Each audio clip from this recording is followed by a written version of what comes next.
Bienvenidos a nuestro podcast, Historias Bíblicas Reveladas. Soy Lucía, y hoy estamos aquí para explorar la fascinante vida del rey Salomón, una figura legendaria en la historia de Israel.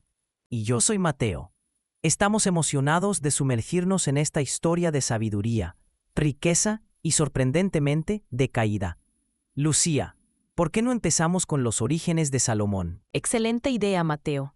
Salomón nació alrededor del año 990 a.C. en Jerusalén. Era hijo del rey David y Betsabé, y su nombre significa pacífico. Sin embargo, su nacimiento estuvo rodeado de controversia debido a la relación adúltera entre sus padres.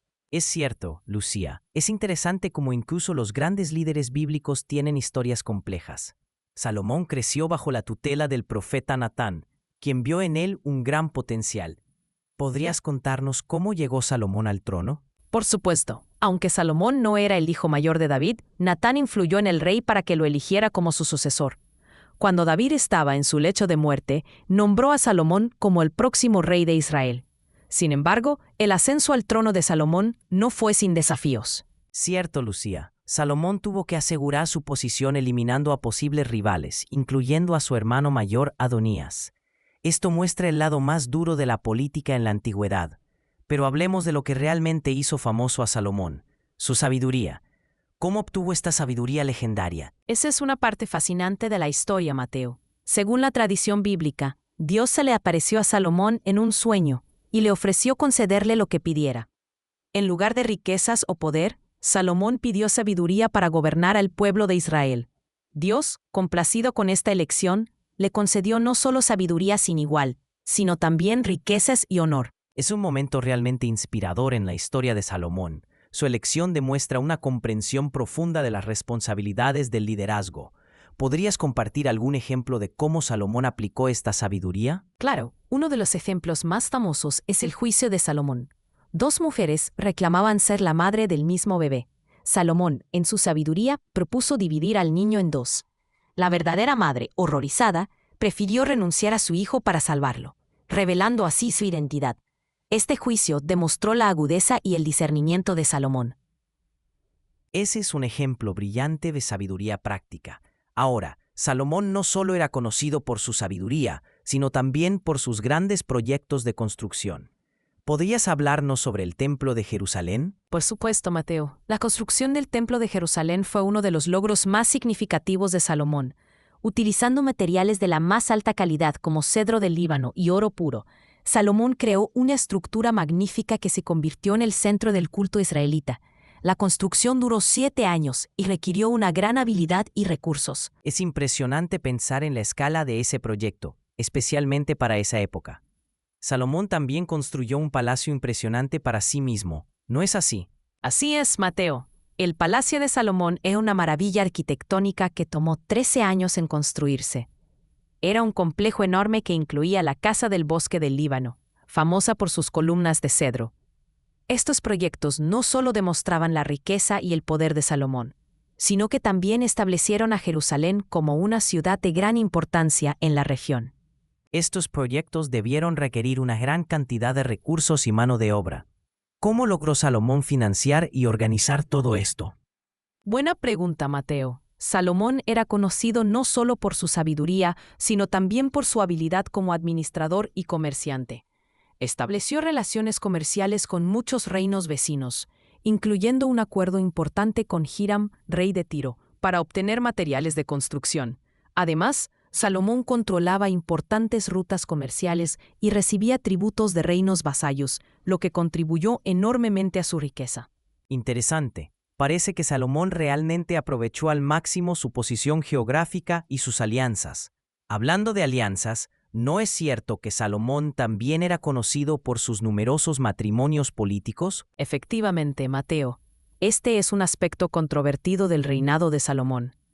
Se dice que tenía 700 esposas y 300 concubinas, muchas de ellas princesas de reinos vecinos. Estos matrimonios eran principalmente alianzas políticas diseñadas para mantener la paz y fortalecer las relaciones diplomáticas. Sin embargo, esta práctica eventualmente llevaría a problemas significativos. ¿Te refieres a la introducción de cultos extranjeros en Israel? Exactamente. Muchas de estas esposas trajeron consigo sus propias prácticas religiosas y dioses. Con el tiempo, Salomón comenzó a tolerar e incluso participar en estos cultos extranjeros, construyendo altares para dioses como Astarte y Moloc. Esto fue visto como una grave desviación de la adoración exclusiva a Yahvé, el Dios de Israel. Es fascinante cómo incluso el rey más sabio pudo caer en esta trampa. ¿Cuáles fueron las consecuencias de estas acciones? Las consecuencias fueron severas, Mateo. Según la narrativa bíblica, Dios se enojó con Salomón por su idolatría y le advirtió que el reino sería dividido después de su muerte. Esta profecía se cumplió cuando el reino se dividió en dos: Israel en el norte y Judá en el sur, poco después de la muerte de Salomón.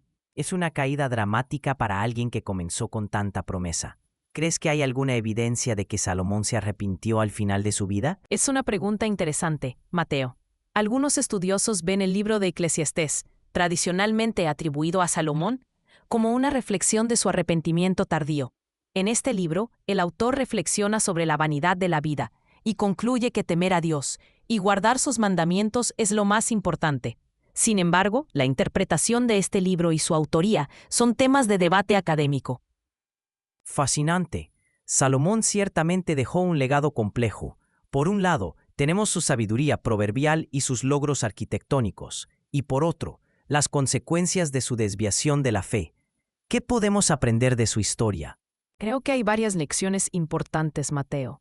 Primero, la importancia de mantenerse fiel a los principios fundamentales, incluso en medio del éxito y la prosperidad. Segundo, cómo incluso las personas más sabias pueden cometer errores si no están vigilantes. Y tercero, las consecuencias a largo plazo que nuestras decisiones pueden tener, no solo para nosotros, sino para generaciones futuras. Excelentes puntos, Lucía. También me parece que la historia de Salomón nos muestra la complejidad de la naturaleza humana. Incluso aquellos dotados de gran sabiduría y bendiciones pueden sucumbir a la tentación y el error. Absolutamente, Mateo. Es un recordatorio de la importancia de la humildad y la vigilancia constante en nuestras vidas. Antes de concluir, ¿hay algún aspecto de la vida de Salomón que te gustaría destacar?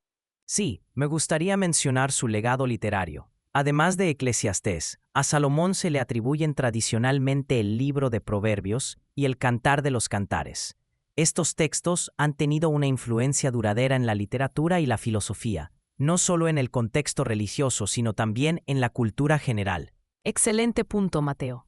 Los escritos atribuidos a Salomón ciertamente han dejado una marca indeleble en la literatura sapiencial. Bueno, creo que hemos cubierto los aspectos más importantes de la vida de Salomón. ¿Tienes algún pensamiento final para nuestros oyentes? Sí, Lucía, creo que la historia de Salomón nos invita a reflexionar sobre nuestras propias vidas. Nos recuerda que el éxito, la sabiduría y el poder no nos hacen inmunes a los errores. Es una llamada a la introspección constante y a mantener nuestros valores fundamentales, sin importar cuán exitosos o influyentes podamos llegar a ser. Muy bien dicho, Mateo. Y con eso llegamos al final de nuestro episodio sobre el rey Salomón. Esperamos que esta exploración de su vida, logros y caída haya sido instructiva e inspiradora para todos nuestros oyentes. Recuerden, la sabiduría no es solo conocimiento, sino también la aplicación correcta de ese conocimiento en nuestras vidas. Gracias a todos por escuchar Historias Bíblicas Reveladas. Si les ha gustado este episodio, no olviden suscribirse y compartirlo con sus amigos. Hasta la próxima, donde exploraremos otra fascinante historia de la Biblia. Hasta la próxima, oyentes. Que la sabiduría de Salomón los inspire en sus propias vidas.